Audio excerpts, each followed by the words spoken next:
तैयार है।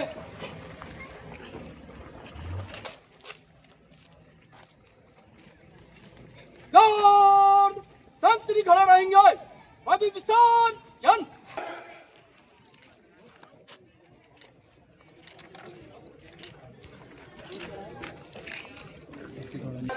शपथ स्थिति।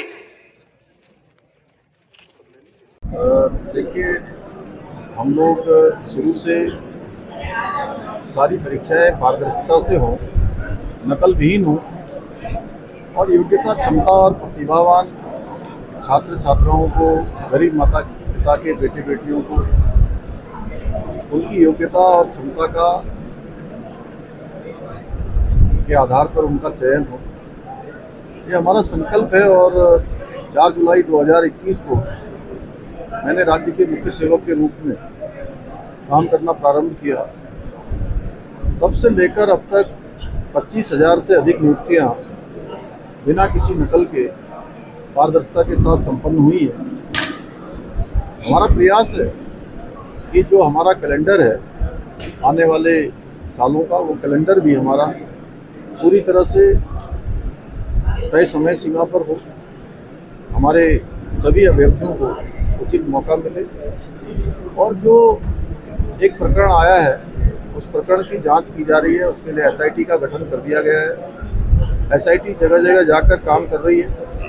हाई कोर्ट के रिटायर्ड जज की अध्यक्षता में उनके सुपरविजन में एक कमेटी काम करेगी और एक प्रकरण आया है उसकी जांच हो रही है। उसके कारण से एसआईटी पूरी गहराई से उसकी जांच कर रही है कि कहीं ऐसे प्रकरण अन्य स्थानों पर तो नहीं आए। सभी छात्रों से जिन्होंने परीक्षाओं में भाग लिया है, सभी अभ्यर्थियों से संवाद किया जा रहा है और कहीं भी कोई भी थोड़ी सी भी कहीं कमी आएगी, कहीं किसी प्रकार की शिकायत आएगी, कोई सबूत किसी के पास हो, कोई जानकारी किसी के पास हो, वो एसआईटी को उपलब्ध करा दे।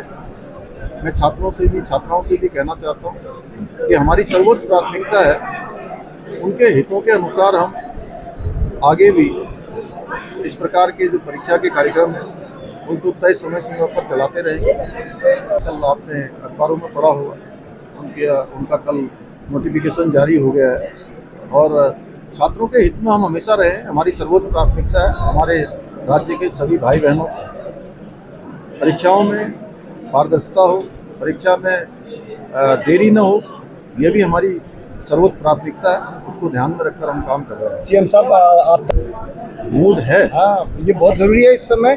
पर आपदाओं का बहुत अलग अलग तरीके से सामना करना पड़ता है।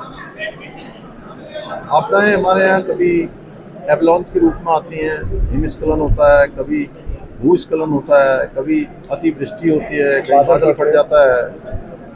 तमाम तरह की आपदाओं का हमें समय समय पर सामना करना पड़ता है और हम आपदाओं को रोक नहीं सकते हैं। आपने बहुत अच्छा प्रश्न किया। आपदाओं को रोक नहीं सकते हैं, लेकिन हम प्रिडिक्टिव सोच के साथ काम कर सकते हैं और इसके लिए हम सभी स्तर पर काम कर रहे हैं। जो आपदाएं आई हैं उनका अध्ययन कर रहे हैं, जिससे कि आपदाएं आने से पहले अगर हमको इसका कोई पूर्वानुमान हो जाए तो निश्चित रूप से हम अधिक तैयारी कर सकते हैं, अधिक बचाव कर सकते हैं, होने वाली हानि को कम कर सकते हैं। उसके लिए बजट जारी करने वाले हैं। अभी मैंने हल्द्वानी में ही इसकी समीक्षा बैठक करी थी और उसमें माल रोड का भी प्रकरण आया था, बलिया नाला का भी आया था, अन्य बहुत सारे प्रकरण हैं जहाँ जहाँ हमको और काम करने की आवश्यकता है। हम सभी पर तेजी से काम करेंगे। राज्य में कुछ अवैध पहले बने हैं उनको हम ठीक कर रहे हैं। जो अब आगे भविष्य में न हो, इसके लिए हम जो अधिकारी होंगे, जो वहाँ पर जिम्मेदार लोग होंगे, उनका दायित्व भी निर्धारित करेंगे। विद्या आप देखिए, एक एक करके पूछते तो सब कुछ लेते विद्या भारती के कार्यक्रम में शपथ की है, साथ ही शपथ भी दिलाई है। विद्या भारती का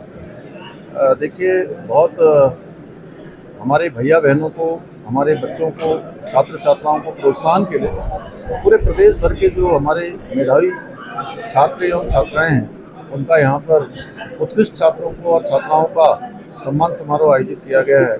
निश्चित रूप से बहुत सामान्य स्थितियों में, सामान्य परिस्थितियों में विद्या भारती बहुत अच्छे संस्कार, देशभक्ति हमारे बच्चों में लगातार रोपित करने का काम कर रहा है। लगातार उनके सभी प्रकार के जो बच्चों के अंदर शिक्षा संस्कार, उनका आचार व्यवहार, इन सब में कैसे वो जीवन के आने वाले समय में आगे बढ़ें, वो सब विद्या भारती के जो हमारे विद्यालय हैं उनमें भली भांति उनको सिखाने का काम होता है, शिक्षा देने का काम होता है। और आज यहाँ पर जिन भैया बहनों को सम्मानित किया गया है, उनको पुरस्कृत किया गया है, निश्चित रूप से वो उनके आगे आने वाले जीवन के उन सभी का प्रोत्साहन करेगा, उनको प्रेरणा देगा। धन्यवाद।